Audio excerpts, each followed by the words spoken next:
Hello दोस्तों, आप सभी को आपका अपना ऑल इंडिया न्यूज चैनल पर स्वागत है।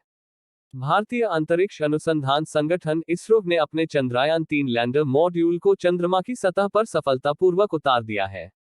नई प्रौद्योगिकियों का प्रदर्शन करने और किसी अन्य खगोलीय पिंड पर भारत की पहली सॉफ्ट लैंडिंग हासिल करने के मिशन पर 14 जुलाई 2023 को भारत के श्रीहरिकोटा रेंज SDSCSHAR में सतीश धवन अंतरिक्ष केंद्र से चंद्रयान-3 लॉन्च किया गया। अंतरिक्ष यान 5 अगस्त को चंद्र कक्षा में पहुंचा। 17 अगस्त को लैंडर मॉड्यूल प्रोपल्शन मॉड्यूल से अलग हो गया और इसके तुरंत बाद सतह पर उतरना शुरू हो गया। 23 अगस्त को काफी इंतजार के बाद इसरो ने पुष्टि की कि चंद्रयान-3 का लैंडर योजना के अनुसार चंद्रमा के दक्षिणी ध्रुवीय क्षेत्र में सफलतापूर्वक उतर गया है। इस ऐतिहासिक लैंडिंग के लिए इसरो को बधाई। ईएसए को चंद्रयान-3 मिशन का समर्थन करने पर गर्व है।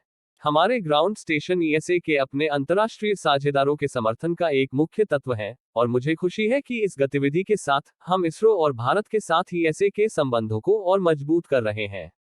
मैं भविष्य में इसरो के अग्रणी मिशनों, जैसे कि आदित्य L1 का समर्थन करने के लिए तत्पर हूं। जर्मनी के डार्मस्टाट में ईएसए के ESOC मिशन संचालन केंद्र के संचालन निदेशक रॉल्फ डेंसिंग कहते हैं, ईएसए चंद्रयान-3 मिशन को गहन अंतरिक्ष संचार सहायता प्रदान कर रहा है।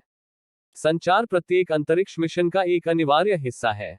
पृथ्वी पर ग्राउंड स्टेशन ऑपरेटरों को अंतरिक्ष यान से जोड़े रखते हैं क्योंकि वे अज्ञात में उद्यम करते हैं। ग्राउंड स्टेशन समर्थन के बिना किसी अंतरिक्ष यान से कोई भी डेटा प्राप्त करना, ये जानना कि यह कैसा काम कर रहा है, ये जानना असंभव है कि यह सुरक्षित है, या यहाँ तक कि यह जानना भी असंभव है कि यह कहाँ है। चंद्रयान-3 मिशन के लिए ईएसए फ्रेंच गुयाना में अपने कोरा स्टेशन और यूके में गोनहिली अर्थ स्टेशन लिमिटेड से नियमित समर्थन का समन्वय कर रहा है। ये स्टेशन नासा के डीप स्पेस नेटवर्क और इसरो के अपने स्टेशनों के समर्थन की सराहना करते हैं। ऑस्ट्रेलिया के न्यू नॉसिया में ईएसए के 35 मीटर एंटीना ने चंद्र लैंडिंग के दौरान अतिरिक्त ट्रैकिंग सहायता प्रदान की, जो इसरो के अपने ग्राउंड स्टेशन के लिए बैकअप के रूप में काम कर रहा था। न्यू नॉर्सिया को इसरो स्टेशन के समानांतर चंद्रयान-3 लैंडर से महत्वपूर्ण संकेतों की धारा, इसके स्वास्थ्य, स्थान और प्रक्षेपवक्र के बारे में जानकारी प्राप्त हुई। लैंडिंग जैसे अंतरिक्ष मिशन के महत्वपूर्ण क्षणों के दौरान इस प्रकार का बैकअप समर्थन आम है। ये टेलीमेट्री की वह धारा थी जिसका उपयोग अंततः लैंडिंग की सफलता की पुष्टि के लिए किया गया था। कई राष्ट्रीय अंतरिक्ष एजेंसियां गहरे अंतरिक्ष ट्रैकिंग स्टेशन संचालित करती हैं जो उन्हें अपने दूर के अंतरिक्ष यान से टेलीमेट्री और वैज्ञानिक डेटा का पता लगाने, ट्रैक करने, कमांड करने और प्राप्त करने में सक्षम बनाती हैं। लेकिन कभी कभी, विशेष रूप से गहरे अंतरिक्ष अभियानों के लिए, ऑपरेटरों को एक अंतरिक्ष यान को ट्रैक या कमांड करने की आवश्यकता होती है जब यह उनके स्वयं के एंटेना के दृश्य क्षेत्र से बाहर होता है, या महत्वपूर्ण क्षणों के दौरान अपने अंतरिक्ष यान पर दूसरी आंखों की जोड़ी रखने की आवश्यकता होती है।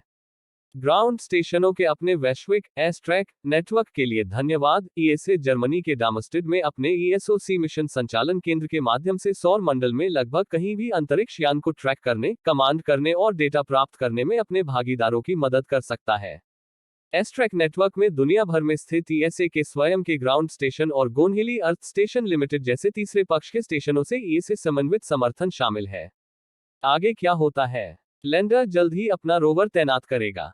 सतह पर अपने मिशन के दौरान, जो एक चंद्र दिवस पृथ्वी पर 14 दिन तक चलेगा, रोवर कई वैज्ञानिक प्रयोग करेगा।